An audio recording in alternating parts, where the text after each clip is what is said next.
Welcome to IAB Canada's podcast, The Business of Digital. Within hours.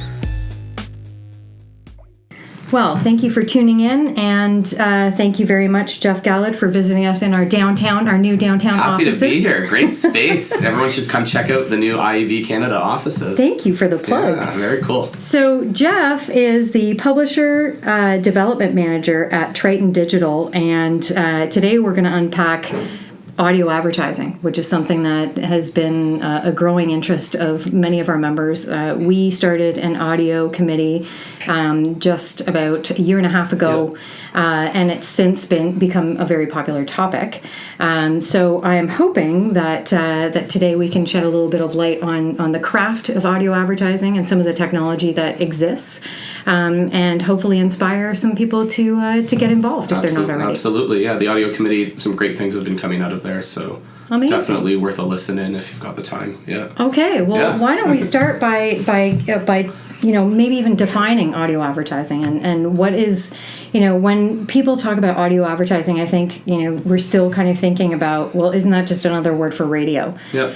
But what is it? What does it encompass? Well, I think with audio advertising, there's really three different components that we see in our business.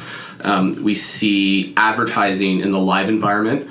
So that's known as dynamic ad insertion or server-side ad insertion, where the ads that you would normally hear in a terrestrial space are being replaced in a digital space. So I always, compare to what the ads you hear in your car will be different from what you hear on your mobile device or on your computer.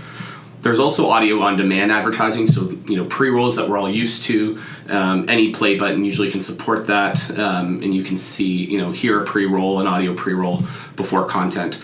And then, of course, there's, what's really hot right now in our industry is podcasting, and there's podcasting audio advertising. And so that's, how we handle audio advertising from downloaded podcasts to streamed podcasts, and, of course, pre-roll against the podcasting as well. So I look at audio advertising as any audio advertisement that's integrated into an audio content product. So a podcast, a radio station, or an on-demand player, a streaming service of some kind. Right, and Triton, you guys are in the business of facilitating the ad insertion. Correct. Yep. And so, which is kind of an interesting area to really, I'm going to say, pioneer in. Even though obviously audio is not new, but certainly the dynamic insertion of ads is something that is of interest. Does it work in a similar way to display and video advertising, and that you can sort of serve several different pieces at the same time to different audiences, but it's the same piece of content? So good question. Audio has a bit more complexity than our friends in the display and the video space, because especially in live audio, so a live radio morning show or an afternoon drive, or even something that was pre-recorded but that is coming from some kind of scheduler, has to be handled a little bit more meticulously because of things like synchronicity and volume normalization. So ensuring, especially when we look at ad replacement from what you hear in the car to what we want to hear online, having the technology listening for cue points and metadata to be able to do that ad replacement seamlessly. Mm-hmm. And so it does differ from other formats like video and display, because they don't have that live environment where they're trying to make sure everything matches up. And in the live environment especially, you have only one chance to get it right. Uh-huh. And so that's why audio becomes a little bit more complex to do that ad replacement. Mm-hmm.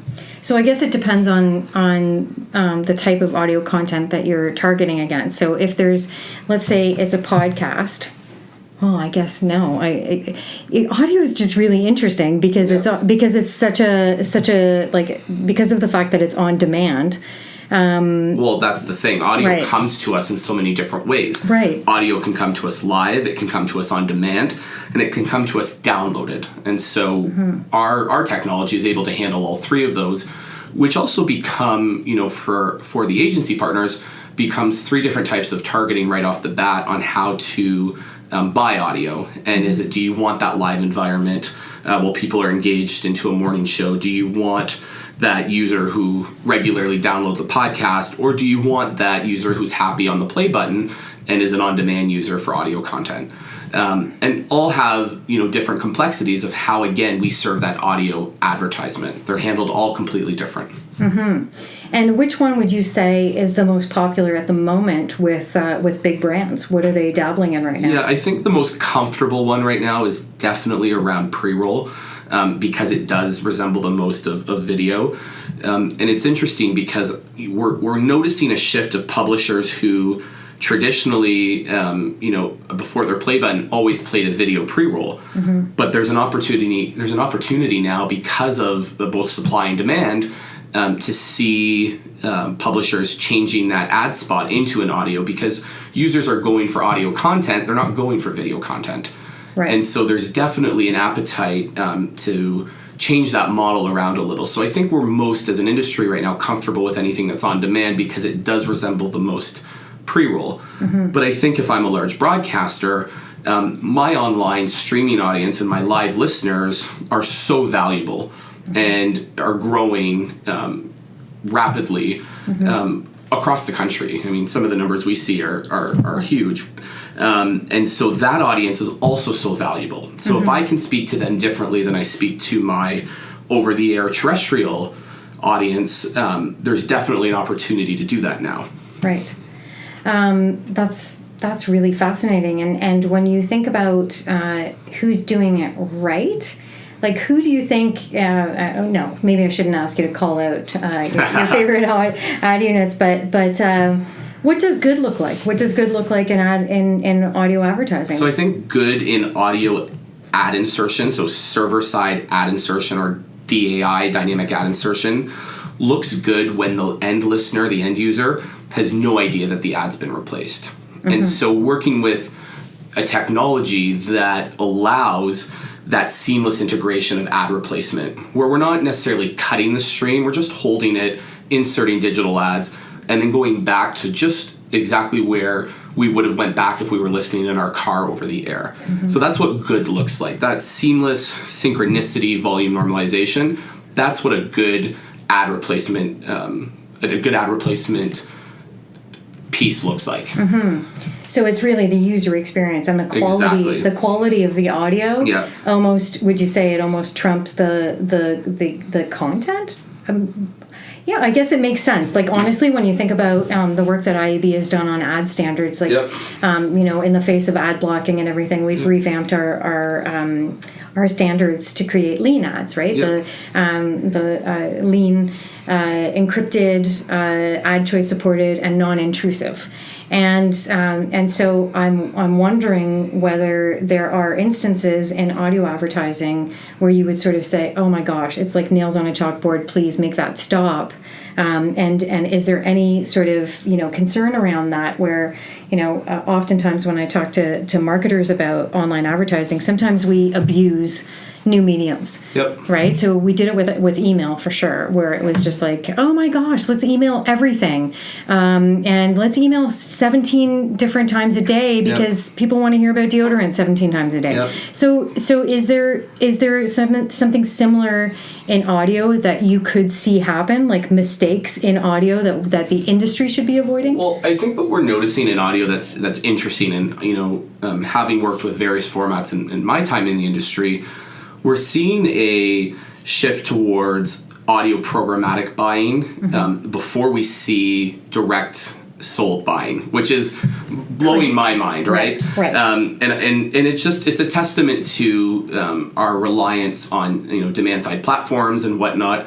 And so one thing I could see definitely happening is if at the DSP side we're not properly labeling things like industry, we're going to bombard users with either the same ad back to back too many times, or too many competitors back to back, and we need to keep that data clean. And so in our programmatic offering, we offer industry capping right off the bat, and that's up for the publisher to set up. The publisher has their own business rules when they use our technology. But it's really important that you mean by capping, you mean like frequency capping, just frequency like, capping, but also industry capping, so that a Ford ad isn't playing against a Chrysler ad, for example. And so we're seeing, we're putting back the pressure on the buying side to make sure what they're putting into the DSP environment is the correct data. They're labeling things correctly. The other piece that will always ruin an audio experience is language. And especially in Canada, especially in the French market, ensuring that in a French live stream, only a French advertisement plays, that an English one doesn't get in there. Right. And again, it's a responsibility both from the programmatic partner, the buying partner, and the publisher to ensure, again, we're labeling things correctly so that doesn't happen. And so language will always, language will always be of concern, and there's ways we work around it. We recommend, especially in French Canada, to only use deal IDs, for example. Don't expose that inventory yet to the open market until the buying side catches up with more language securities and filters, for example. Oh, that's interesting. And when you think about, just going back to the idea of industry capping is obviously really important and essential when you're selling, but in terms of frequency capping, and you have an agency background, and I wonder if you have any insights on whether or not audio should be treated differently from video and from other mediums in terms of frequency, and should it be slightly higher than video because of the fact that audio doesn't play on all of the senses, right? Or is theater of the mind so powerful that you may need less? Is there any sort of that'd be a great study like that. It's really interesting because audio is so intimate, right? I mean, when I moved to Toronto 5 years ago, I grew up in Windsor, and I can't believe people don't talk to each other on the subway here. Everyone's got headphones in, and everybody's doing kind of their own thing, whereas in Windsor, everybody talks to each other. We're very social people. But audio is so intimate, and people are immersed in that content, whether it be, again, a live radio show, a recorded audio clip, or a podcast. And so, I think that experience with the advertisers needs to be intimate. So I think capping is definitely something as an industry we need to all agree on. And also, I think we have to, with audio, not be shy to produce multiple messages. Right. I think you just can't do one ad, set it and forget it for a month. I think you, at the creative level, have to produce multiple different variations or, segmentations. Last night, couldn't believe Walmart, for example, on the Oscars. They had a huge integration with the Oscars. Okay. And every commercial was almost different. Right. They shot every segment, they had a commercial in there, but they had a different visual, almost a different character and whatnot. And so I think in audio, if you really want to integrate yourself into that intimate experience, you can't be shy to produce multiple pieces of creative. And do you see that? I'm really fascinated by the whole sequential thing, and I know you've got a theater background, so maybe this is an appropriate question. Do you see that creatively that there's a lot of opportunities to start doing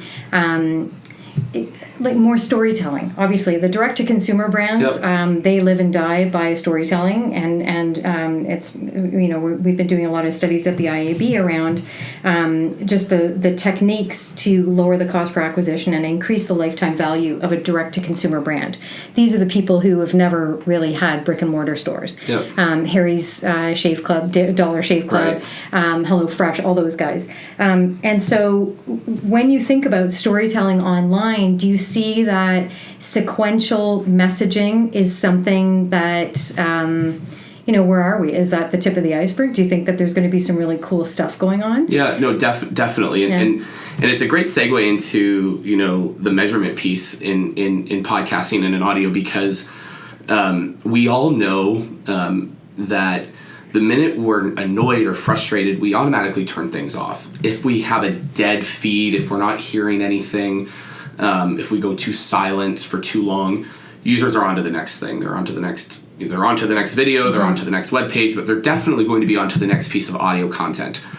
And so I think brands have a great opportunity, and publishers, to use great measurement tools to see what is the most effective. How long could they keep that user engaged? And I think we're going to see, we sponsor the Edison Infinite Dial study here in Canada, which is great insights to the growth of audio, for example. And I think, when we start adding in that brand side, that advertiser side, we're going to tell even a bigger story. And I think it's really interesting to see how long, both with your content but also with your ads, you can keep people engaged. Because again, I go back to, there's no skip button. If you want to hear the next segment, you've got to listen to these ads. Right. So are you going to be a brand that annoys a consumer, or are you going to be a brand that engages with a consumer? Right, which is the history of advertising when you think about it. So early days, when TV was the game in town and sight, sound, and motion was it, people started to get really annoyed with the fact that people were interrupting their programming with these really sharp sales messages. Yep. And then enter jingles. Yep. And more entertaining sort of, modernized forms of the 30-second spot.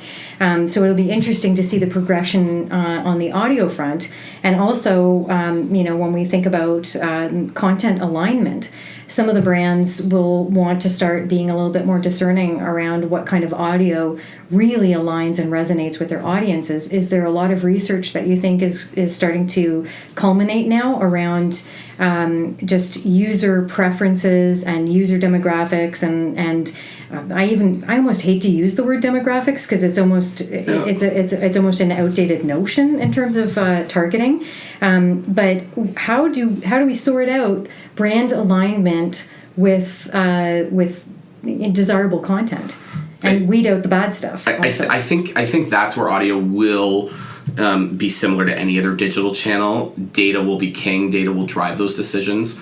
So looking at DMP integrations, looking at the beauty with audio, especially in the radio side, is it'll always still be categorized by its genre, and there will always be that demographic that, and whether it's age or gender, that gravitates towards a certain genre. I mean, there's just no doubt in that. But I think data will be king on reaching those consumers. I think what's interesting too is, because audio is so intimate, you could maybe find a whole new audience that you didn't know existed just based off of the type of content they listen to. Yeah. So data will, as we evolve, first everyone's trying to perfect the supply side, making sure it's great audio supply. Right. Next, it's now integrating their content where some of their content has never been exposed to advertising, and then at the same time everybody's going to evolve around. How are we going to handle data segmentation in there? And I think for sure, we're already seeing it in the US. You can buy against different DMP segments at the broadcast level to buy an audience. So we'll see that any minute here in Canada, for example. So when publishers are out selling their audio inventory, they can, just like when they sell their display or their video, they can match it up to a segmentation. When before we started recording, you were talking about the fact that audio is extremely complex. Yep. As we kind of wind down this afternoon, I just wondered what maybe your closing thoughts would be towards an advertiser who's looking to experiment in audio, because it is complicated, and we get a lot of calls that that are surprising, where people are asking, who does this? How do I get into this stuff? Where do I start? So do you have any sort of messages of encouragement or any sort of maybe like tips for somebody who just wants to start dabbling? I think some brands have such great deep relationships with publishers, and it's new to the publishers as well. And I spend most of my time with publishers now, and broadcasters and content creators, but it's so new to them too, and it's no different than when mobile was new or native was new. And brands that already have deep relationships with some of our iconic publishers here in Canada, for example, and who trust them with their message, trust them with their audience and their consumers. Not to be afraid to allocate test budgets and allocate partnerships and betas with these publishers they already have deep relationships with. We've done it in every format that's come and been the hot year of video and the hot year of mobile. I mean, we've done this. This is nothing new. I think also being okay with going into audio first programmatically, there's nothing wrong with that. I mean, we've done a really good job at both cleaning up the programmatic space, understanding the programmatic space, and using it to our advantage. So, seeing that initial launch, especially in the Canadian market, I think we're going to see more people buying audio programmatically, and that's thanks to the work that some of the big streamers have already done in the space. I mean, kudos to them. They've exposed it. They've educated the industry on it. But I think definitely brands have an appetite for more diversified supply. And so, my advice to brands is, one thing we touched on is don't be shy with your creative. Build multiple pieces of creative. The beauty is it's actually probably a lower production cost than shooting a 30-second video at the end of the day. So take that budget and make 5. Pay some good talent. Don't use me. I definitely don't have a voice. You've got a podcasting voice. But certainly look at diversifying your creative library on that space and partnering with brands you already trust. So many of our media partners in Canada, so many publishers have an audio channel already. They've been either doing podcasting for years, they have owned and operated radio, they have a streaming service, and so tap into that and push the limits a little bit. I think because those the big publishers, and they already have that brand safety in place as well that you might be hesitant on. What that also does, though, is there's also a lot of great and brand safe podcasters out there. I mean, there's some independent people that do some amazing work. And so if you're already an active listener to them, there's nothing wrong with reaching out to them and looking at doing a brand integration and spending some money with them to help them keep going to produce that content. Right. It's going to be an interesting wait over the next few years to see how many independents there are and how many are on the big publisher broadcaster side. And on the big broadcaster and publisher side, they have great talent and great people already. But on the more independent side, it's a great way to discover new talent and new voices. So I don't think if this was the year of video or this was the year of mobile, I don't think I'd give any different advice. Experiment, test, beta, learn, and then put it, eventually this will just be part of your media mix like mobile is or like video is. Yeah. Okay. One bonus question before we officially wrap up. Sure. So when you think about audio and the different environments and the fact that it's being delivered through so many different platforms, and that's only going to grow, do you think that there will be some really interesting strategic opportunities to target by location, by message, that type of thing, or is that already happening? Do you think are you thinking more like cross whether it's device in car, whether it's in car versus whether it's on mobile versus a desktop? I think that space is so interesting because we have so many devices now at our fingertips. So we're listening to audio through our TVs, through our smart speakers. Cars are going more digital with the majority of us are just plugging our phones in, and our phones are running our entertainment systems in our cars now. Right. And a lot of us still listen to terrestrial radio. I mean, it's still a big piece. But, the cross-device opportunity and reaching that user in different places and different times, again, data will drive that. I think data will be a big factor into driving those that connectivity. But absolutely, I think we're in for some really neat creative opportunities based off of some really neat technology assets that we'll have. Right. I really look forward to seeing that stuff take off. And Jeff, thank you so much for being here this afternoon, and also thank you very much for being involved as an audio committee member. Really looking forward to seeing all the outputs that are coming out from that important committee, and hopefully we'll have you back in a little while just to check in and see cool. See the growth. Yeah, great. All right. Thanks for joining us on IAB Canada's podcast, The Business of Digital.